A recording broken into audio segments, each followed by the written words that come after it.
Nasa bansa ngayon ang isang International Volunteer Association upang isulong ang World Peace and Restoration. Para sa detalye, balitaan mo kami, Sam Ramirez.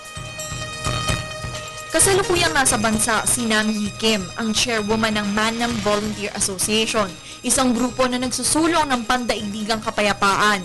Kasama rin niya ang honorary chairman ng grupo na si Manhee Lee, na siya ring isang Korean War veteran. Ayon kay Manhee Lee, ang pagsabak niya sa Korean War ang nagmulat at nagtulak sa kanya upang maging peace advocate. I'm also a war veteran who fought in one of the most harshest wars of our country, the North and South Korean War. And during that time, I saw many of my brethren die, and I witnessed horrific events, and I've heard their cries. And after that war, I gained the heart of wanting to prevent these kind of wars and make peace within this world.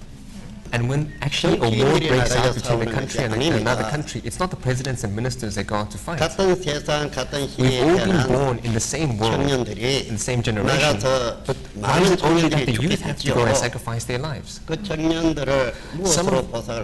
can you actually repay their sacrifice? Are you going to revive them? Can you give them life again? Dagdag pa ni Namhee Kim na walang magandang maidudulot ang mga gera o ano pa mang uri ng armed conflict. War only breeds war, and even though there is a winner in war and a loser in war, true peace cannot be achieved through violence or war. Yes. Hinggil naman sa usapin sa conflict sa Korean Peninsula, umaasa silang magkakaayos din ang dalawang bansa. Ngunit mukhang hindi raw ito mangyayari kung di susubukan ng dalawang bansa na magkaintindihan.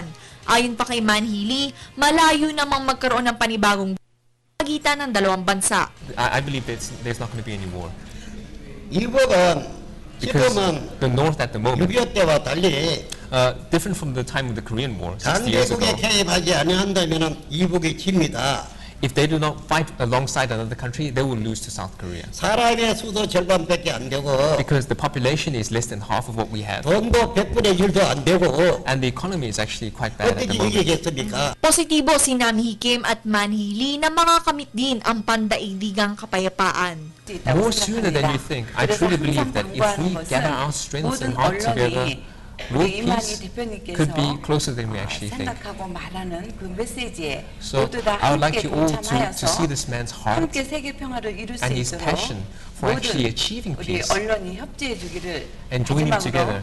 And especially the press, I would like to ask you to promote this throughout. Nakatakda naman makipagkita ang mga leaders ng Mannam Volunteer Association sa staff ni Pangulong Aquino upang pag-usapan ang Declaration of Peace at International Law for Peace and Restoration ngayong linggo. Nag-uulat para sa Telebisyon ng Bayan, Sam Ramirez.